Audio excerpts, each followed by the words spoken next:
ఎప్పుడైతే అహంకారం అనేటువంటి శిరస్సు ఛేదించబడిందో వెంటనే ఏమైంది, అప్పటిదాకా తాను చేసినటువంటి తప్పు ఈ అహంకారం అనేటువంటి తుంచబడడంతో పాదాక్రాంతం అయిపోయింది. వెంటనే బ్రహ్మదేవుడు ఆ ఎదురుకుండా ఉన్నటువంటి ఆ జ్వాలామూర్తి పాదాల దగ్గర పడిపోయాడు. పడిపోయి, స్వామి నాకు అహంకారం వచ్చింది, కారణం ఏంటో తెలుసా? దానికి నువ్వే కారణం. నీకు పంచముఖ స్వరూపముడు అని పేరు కదా, ఆ పంచముఖ స్వరూపుడు అయినటువంటి వాడివి నువ్వు ఒక్కడివే ఉండాలి.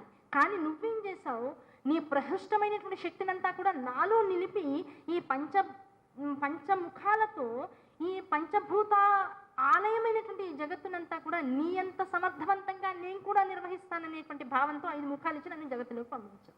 నేనేం చేశాను, నీ తర్వాత కాదు నీలా నాకు కూడా 5 ముఖాలు ఉన్నాయి, నీకున్న శక్తులన్నీ నీలా కాదు నీకన్నా కొంత ఎక్కువే నాకు ఉన్నాయి, నువ్వెంత తపస్సు చేసావో తెలియదు, నీకన్నా ఎక్కువ తపస్సు నేనే చేశాననేటువంటి అహంకారంలోకి వచ్చి నువ్వు ఇచ్చినటువంటి శక్తులన్నింటినీ కూడా అపాత్రంగా, అంటే దాన్ని ఎలా వినియోగించుకోవాలో అలా వినియోగించుకోకుండా వాటిని తప్పు భావనతో నేను కల్మషం చేసేటప్పటికి ఏమైపోయింది, కల్మషంగా ఉన్నటువంటి వాటిని ఏం చేయాలి, తొలగించేసావు. ఇప్పుడు ఏమైంది, 4 తలలతో నీకన్నా చాలా కింద స్థాయిలో నేను నన్ను అహంకార వర్జితం అయిపోయిన తర్వాత ఇంకా ఉన్నదంతా శ్రద్ధయే, నన్ను క్షమించు. ఈ క్షమార్పణ ఎలాంటిది, నీ ముందు నేను చాలా కించపడుతున్నాను. ఏ అహంకారం అయితే ఇన్నాళ్ళు నన్ను పీడించిందో ఆ పీడించబడినటువంటి అహంకారం నుంచి నేను ఇప్పుడు బయటకు వచ్చేసాను, నన్ను అనుగ్రహించు, నన్ను ఉద్ధరించు అని కోరుకున్నాను. ఉద్ధరించు, అనుగ్రహించు అనేటువంటి పదాలు నోట్లోంచి వచ్చినప్పటికల్లా మనసు కరిగిపోయింది. ఆయన ఎలాంటి వాడు, కనపడడానికి జ్వాలా స్తంభం లాంటి వాడు, కానీ మనస్సు ఎలా ఉంది, ఎంత ఉగ్రమైనటువంటి అస్త్రశస్త్రాలనైనా తనలో నిబిడీకృతం చేసుకుని ఏమాత్రం చలించకుండా, అబ్బా ఇంత గొప్పదైనటువంటి జ్వాల నాలోకి వచ్చింది, శరీరం హర్ట్ అయింది, నాకు తగిలింది, బాధ ఏమన్నా ఉందా, ఇంత నేను తీసుకున్నానని గొప్పతనం ఏమన్నా ఉందా, ఏమీ లేదు. ఎంత నిశ్చల స్థితిలో ఉన్నారో అంతే నిశ్చల స్థితిలో తనలో తను రమించిపోతూ ఉన్నటువంటి జ్వాలాస్వరూపం.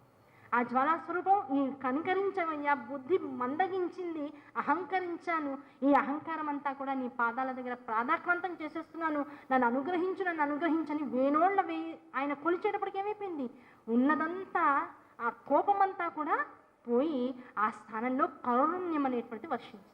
ఆ కారుణ్యం ఎప్పుడైతే వర్షించిందో బ్రహ్మగారి మీద ఏమైపోయింది, ఈ తల పీకేసినందుకు గాను అయినటువంటి గాయం ఏదైతే ఉందో అది చల్లబడిందట. ఆ చల్లబడినంతో పాటు ఏమన్నాడు, ఇంతకుముందు ఏం చెప్పాను, విష్ణుమూర్తితో పాటు కూడుకున్నటువంటి వాడిని మన ఇద్దరిది అభేద స్థితి అయ్యా. శివాత్మకమైన వైష్ణవాత్మకమైనటువంటి శక్తులు ఏవైతే ఉన్నాయో వాటి ద్వారా ఈ జగత్తంతా కూడా విలసిల్లుతుంది. ఎక్కడ శివాలయం, ఎక్కడ విష్ణువాలయం ఉందో అక్కడ యంత్ర తంత్ర మంత్రాధికాలతో కూడుకున్నటువంటి నిత్య, దాంతోపాటు పక్షము ఒకసారి చేసేటువంటి పూజలు, మాసోత్సవం మాసానికి ఒకసారి చేసేటువంటి పూజలు, సంవత్సరోత్సవ పక్షోత్సవంతో పాటుగా ఇంకోటి ఏం చేస్తారు, ఆయనోత్సవ అని చెప్తారు. అంటే 6 నెలలకు ఒకసారి చేసేటువంటి విధానాలుగా నిత్య పూజలు జరుగుతూ ఉంటాయి. నిత్య వైభవంగా పూజలన్నింటిలో కూడా రకరకాల విధానాలతో ఆ పూజల్ని ఆగమశాస్త్ర అంతర్గతంగా చదివేటువంటి విధానాలతో చేస్తూ ఉంటారు. అంత వైభవం, అంత పల్లకీలు, దాంతోపాటు అశ్వాలు, దాంతోపాటు ఏనుగులు, ఇంత విశేషంగా పక్కన ఛత్రాలు చామరాలు పట్టుకున్నటువంటి దాసులు, వీళ్ళందరితో కూడా ఈ వైభవం అంతా కూడా జగత్తులో సలుపుతూ ఉంటుంది. కానీ నీకు ఎవరికి, బ్రహ్మగారి ఇంత అహంకారంతో కూడుకున్నటువంటి వాడివిగా మా అంతటి స్థానము ఇంకా నీకు ఇవ్వడానికి అవకాశం లేదు, తీసేస్తున్నానే కానీ పూజనీయుడు కాదు అనేటువంటి విషయం ఇక్కడ చెప్పాలి. అంటే అర్థం ఏమిటి, పూజనీయుడు కాదు అనేటువంటి అర్థం ఎందుకు చెప్పారు, ఎక్కడెక్కడ బ్రహ్మ పూజింపబడుతున్నాడు వెంటనే మనకి డౌట్ వస్తుంది. అంటే ఎక్కడ పూజింపబడట్లేదు కదండి. బ్రహ్మకి సంబంధించినటువంటి ఆలయాలు మొత్తం భారతదేశం చుట్టుపక్కల ఉన్నటువంటి 2 దేశాలతో మొత్తంలో కలుపుకొని 4 గుళ్ళు ఉన్నాయి. ఈ 4 గుళ్ళలో కూడా ఒక బ్రహ్మగారు విడిగా, అంటే బ్రహ్మ గురించినటువంటి ఆలయం, ఆ బ్రహ్మ గురించినటువంటి ఆలయంలో మరీ ప్రత్యేకంగా ఇంకొక బ్రహ్మగారు ఉండరు, అంటే ఒక పూజారి అనేటువంటి వాడు ఎవడు ఉండడు. విగ్రహం ఉంటుంది, ఆలయం ఆచ్ఛాదనగా ఉంటుంది. ఆ విగ్రహంతో కూడుకున్నటువంటి ఆలయంలోకి కేవలం వెళ్ళడం, మూల గర్భస్థానమైనటువంటి ఆ మూల విరాట్ ఉన్నటువంటి చోటుకి వెళ్ళాల్సినటువంటి అవసరం లేకుండా మెట్టు మీద నుంచే మూర్తి వైభవాన్ని చూసి కేవలం నమస్కరించుకుని వచ్చారు. ఇంకంతేగాని ఇక్కడ కొబ్బరికాయ కొడతానండి, ప్రసాదంగా ఇస్తారా, లేకపోతే ఇంకేమైనా చేయిస్తాను, ఇక్కడ ఏమైనా కాస్త పెద్ద పూజ చేయిస్తాను, రథోత్సవం చేయిస్తానంటే అక్కడ చేయడానికి ఎవరు ఉండరు. చేసేటువంటి విధానం మనం ఏదన్నా ఏర్పాటు చేసుకున్నా అది చేయకుండానే మధ్యంతరంగా ఆగిపోతూ ఉంటుంది. కనుక బ్రహ్మకు దేవాలయం లేకపోలేదు, ఆ బ్రహ్మకు స్థానం అనేటువంటిది యజ్ఞయాగాది క్రతువుల్లో లేకుండా పోలేదు. పూజనీయమైనటువంటి స్థానం బ్రహ్మగారికి ఇవ్వబడింది. కారణం ఏంటంటే సృష్టికంతటికి ఆయనే ఆద్యుడు కనుక. పూజ ఎక్కడెక్కడ చేస్తాం బ్రహ్మగారికి? యజ్ఞయాగాది క్రతువులు చేసేటువంటి విధానంలో ఒక ప్రత్యేకమైనటువంటి స్థానంలో ఒక ఋత్వికుణ్ణి కూర్చోబెడతారు. మీరు బ్రహ్మ, దేనికి? యజ్ఞానికి అంతటికి కూడా మీరు అధికారికత్వం వహించండి అని చెప్పి ఆ యజ్ఞం జరిగినంత కాలము కూడా ఆయన యందు బ్రహ్మతత్వాన్ని నిబిడీకృతం చేసి మంత్రము ఆధారం చేసుకుని ఆయన చెప్పేటువంటి విధానంతోనూ ఆయన అక్కడ యజ్ఞం జరుగుతున్నంతసేపు ఎన్నాళ్ళన్నా జరగని 40 రోజులు, 50 రోజులు, సంవత్సర కాలం, 80 సంవత్సరాల కాలం, 1000 సంవత్సరాల కాలం, ఎంత కాలమైనా సరే ఆ యజ్ఞం జరుగుతోంది అంటే అక్కడ ఆయన కూర్చుని తీరవలసిందే. అంత స్థాయిలో యజ్ఞము యందు ఒక విశేషమైనటువంటి వృత్తిని ఆయనకి ఆపాదించి అక్కడ బ్రహ్మ అనేటువంటి స్థానంలో వారిని కూర్చోపెట్టి వారికి ప్రత్యేక పూజను చేసి వారి అనుమతితో పాటే మాత్రమే ఈ యజ్ఞం అనేటువంటిది, యాగం అనేటువంటిది చేసేటువంటి రీతి కనపడుతూ ఉంటుంది. ఒకవేళ అటువంటి విశేషతత్వాన్ని, అంత వేద ప్రామాణికమైనటువంటి స్థితిగతుల్ని పొందనటువంటి బ్రహ్మ దొరకపోతే కనీసం ఒక పూర్ణ కలశాన్ని తీసుకుని ఆ పూర్ణ కలశము యందు బ్రహ్మని అక్కడ మంత్రముతో అనుష్ఠించి అక్కడ ప్రవేశపెట్టి ఆ బ్రహ్మ యొక్క అనుగ్రహంతో ఆయన ఎదురుకుండా ఇంత కార్యక్రమం చేసేటువంటి అవకాశం ఉంటుంది. దాంతోపాటు ఇంట్లో ఏదైనా ఒక పవిత్ర కార్యం చేసేటప్పుడు, లేదు కాస్త అపరకార్యాలు జరిగినప్పుడు అవన్నింటి నుంచి బయటకు వచ్చేటువంటి సందర్భాల్లో మనం ఏం చేస్తూ ఉంటామంటే పుణ్యాహవచనం అని చేస్తూ ఉంటాం. ఆ పుణ్యాహవచనంలో 3 కలశాలు పెడతారు. ఆ 3 కలశాల్లో వాస్తు కలశము, దాంతోపాటుగా పరిహర కలశము, దాంతోపాటు 3వది బ్రహ్మ కలశము అని చెప్తారు. ఆ బ్రహ్మ కలశము ఎక్కడెక్కడ పెట్టబడుతుందో అక్కడ అశుచి కానీ, దాంతోపాటు అపరకర్మల ద్వారా కలిగినటువంటి ఖేదము కానీ ఇంకా ఆయన ప్రవర్తించడానికి వీల్లేదు. ఆయా సందర్భాలలో బ్రహ్మ ఆయా చోట్ల ఉండి విశేషమైనటువంటి పూజలు అందుకుంటాడు. అక్కడ బ్రహ్మ యొక్క ప్రతిష్ఠితమైనటువంటి మంత్రము లేకపోతే ఆయన సుఖం అనేటువంటిది రాదు. ఇది విశేషంగా చెప్తారు. కనుక ఇప్పుడు బ్రహ్మకి పూజ లేకపోలేదు, బ్రహ్మకి ఆలయం లేకపోలేదు. కానీ ఎంత విశేషంగా లేదు అంటే విష్ణుమూర్తికి శివమూర్తికి ఉన్నటువంటి విశేషతత్వానికన్నా కొంత తగ్గి, అంటే తన యందు ఉన్నటువంటి ఆ శివ స్వరూపాన్ని, శివజ్ఞానం వల్ల కలిగినటువంటి ఆ శివజ్ఞానం ద్వారా, శివుని యొక్క అనుగ్రహం ద్వారా వచ్చినటువంటి విభూతినంతా తన యొక్క కర్మ ద్వారా తొలగించుకున్నటువంటి వాడిగా వాళ్ళకన్నా కొంత తక్కువ స్థాయిలో ఆయనకి జరిగేది మాత్రం జరుగుతుంది. ఎందుకు? ప్రణమిల్ని శరణు వేడాడు కనుక. శివుడు దేనికి లొంగుతాడు? తప్పు చేశావు, ఆగ్రహిస్తాడు, అందులో తప్పు లేదు. కానీ ఆగ్రహించిన వాడి మనస్సుని మళ్ళీ మన వైపుకి తిప్పుకోవాలి అంటే అర్థం ఏమిటి? ఆయనకి శరణు వేడాలి. శరణు ఎలా వేడాలి? దాన్ని కూడా వేదమే చెప్పింది, యజుర్వేదమే చెప్పింది. దాన్నే మహన్యాసం అన్నాం, అతిరుద్రం అన్నాం, లేకపోతే తర్వాత వచ్చేటువంటి ఇంకో రకమైనటువంటి విధానం అన్నాం. అలా భగవంతుని ముందు అనునిత్యము కూడా నువ్వు శరణు వేడుతూ ఉండు.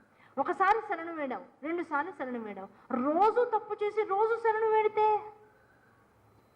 ఏమంటే తప్పు చేయొచ్చు అన్నారు, శరణు కోరచ్చు అన్నారు, మరి రోజు చేసి రోజు కోరచ్చా? అంటే నువ్వు అసలు ఏ తప్పు చేస్తున్నావు, అసలు ఎన్ని ఒప్పులు చేస్తున్నావు, నీకు అవకాశం ఉందా?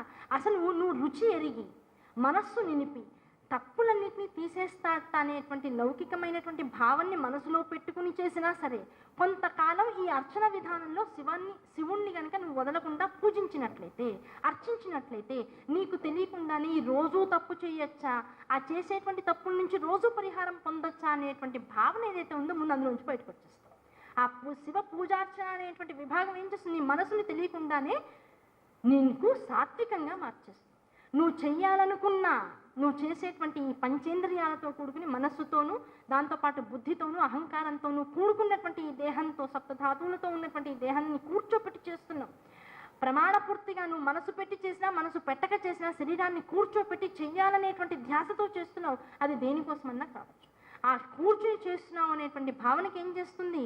ఈ మనస్సు కొన్నాళ్ళకి శివుని యందు రమించిపోయి ఇంద్రియాలపైన అలాగే బుద్ధిపైన తన యొక్క ప్రభావాన్ని తగ్గించి తను దేని మీద ఎక్కువ మనస్సును ఎక్కువ నిలుస్తూ ఉంటుందో దాని మీదనే మళ్ళీ ఇంద్రియాలు, బుద్ధి కూడా నిలిచేటువంటి స్థితిలో ఎప్పుడు కూడా తన యొక్క స్థితిగతుల్ని కలిగి ఉంటుంది. కనుక ఇప్పుడు మనస్సు ఏమవుతుంది? తెలియకుండానే పరమేశ్వరుడి మీద నిలిచిపోయింది. ఆ పరమేశ్వరుడి మీద నిలిచిపోయినటువంటి మనసుతో పాటు ఇప్పుడు ఏమైంది? ఇంద్రియాలు పరమేశ్వరుడి మీద ఉన్నాయి, మన బుద్ధి పరమేశ్వరుడి మీద ఉంది. ఇప్పుడు ఏమవుతుంది? అహంకారం సమసిపోతుంది. అన్నీ ఒక కూటమి అయిపోయినాయి. తను ఒక్కతే ఎన్నాళ్ళు ఉంటుంది అహంకారం? అయ్యా ఉన్నదంతా నువ్వే కదా, ఇది చేయిస్తోంది నువ్వే, మంత్రం లోపల నుంచి వచ్చేలా చేస్తోంది నువ్వే, చేత్తో నీళ్లు పోస్తున్నానో, పాలు పోస్తున్నానో, పెరుగు పోస్తున్నానో, ఇవన్నీ పోస్తూ ఉంటే దీన్ని చూసి, ఆ రంగుల్ని చూసి భావిస్తోంది నువ్వే. కదా. చేయిస్తోంది ఈ శరీరంతో, కానీ చేయబడుతున్నటువంటి ఆత్మస్వరూపం నువ్వే లోపల ఉన్నావు. చేయబడుతున్నటువంటి ఆ లింగము నీదే ఇక్కడ ఉన్నావు.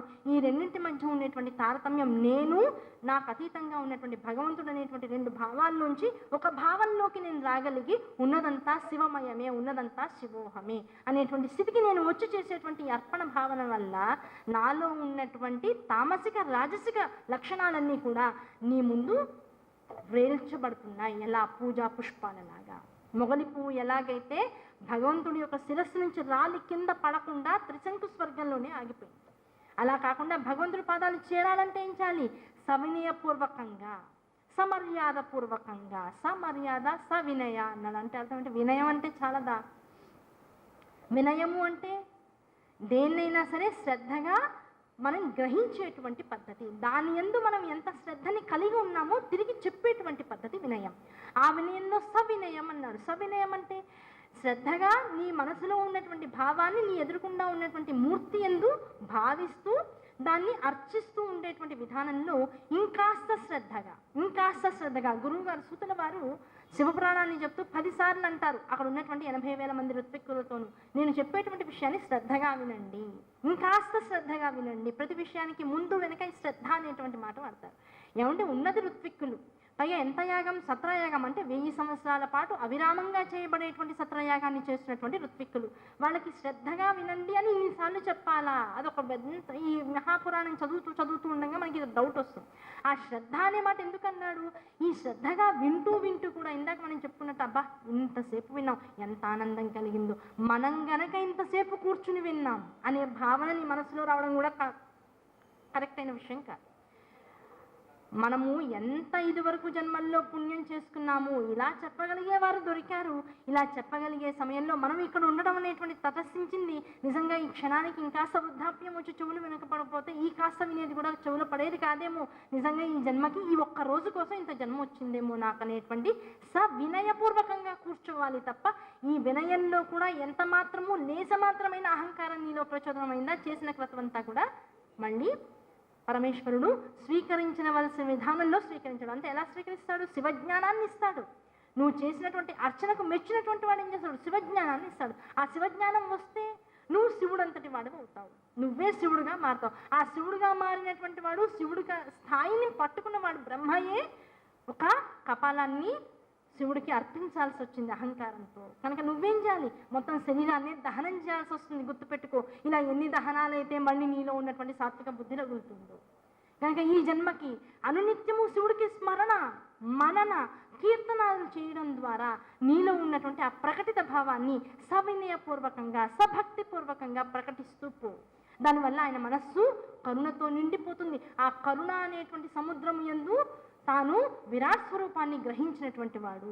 ఆ విరాట్ స్వరూపుడైనటువంటి ఆ పరమశివుడికి నువ్వు ఎప్పుడైతే కరుణాపూరితమైనటువంటి నివేదన చేశావో, ఆ నివేదన ద్వారా నిన్ను తనలోకి లయం చేసుకునేటువంటి వాడు సుమా. కనుక అంతటి భక్తి భావన కావాలి. ఇంకా లౌకికమైనటువంటి విషయాల్లోకి మనం వచ్చి జాగ్రత్తగా మనకున్నటువంటి ఈ స్థితిని, మనం తెలుసుకుంటున్నటువంటి ఆ స్థితిని, ఇప్పుడు తెలియబడినటువంటి కథని జాగ్రత్తగా మళ్ళీ ఇంకోసారి పరిశీలిస్తే ఇప్పుడు ఏమైంది? ఊర్ధ చలనం చేశాడు బ్రహ్మగారు కదా. కథని కథంగా తీసుకుంటే పురాణం అవ్వదు, పుక్కిడి పురాణంగా మారుతుంది.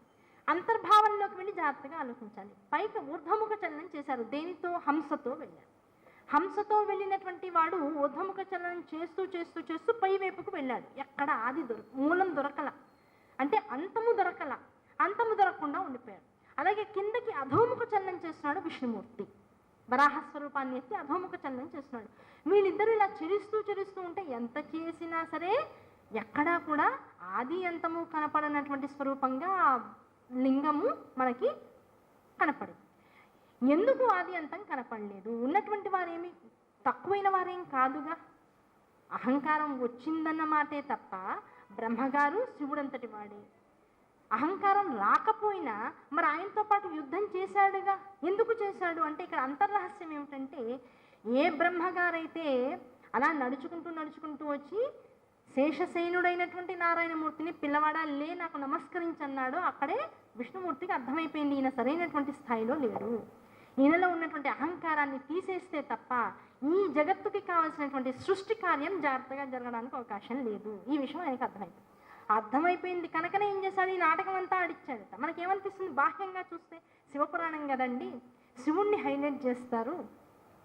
శివుణ్ణి హైలైట్ చేసేందుకు ఏం చేశారు, నారాయణమూర్తిని బ్రహ్మగారిని కూడా తక్కువ చూపించారు. మామూలుగా కథా రహస్యంగా మనం ఆలోచిస్తే శివపురాణంలో శివుణ్ణి హైలైట్ చేస్తారు, విష్ణు పురాణంలో విష్ణువుని హైలైట్ చేస్తారు, అమ్మవారి దేవి భాగవతాన్ని చేస్తే అమ్మవారి అన్నిటికీ మూలం అంటారు. ఇలా ఒక్కొక్క దాన్ని దేన్ని పట్టుకుంటే దానిలో ఉన్నటువంటి వారు హైలైట్గా కనబడుతూ ఉంటారు. వాళ్ళే అన్నింటికీ మూలం అనేటువంటి స్థాయిలో కనబడతారు. ఎందుకు ఇలా చూపిస్తున్నారు, ఇది జాగ్రత్తగా పరిశీలించాలి. ఎక్కడా కూడా ఇలాంటి భావన మనసుకు కలిగినప్పుడు దీన్నే వికారము అంటాం.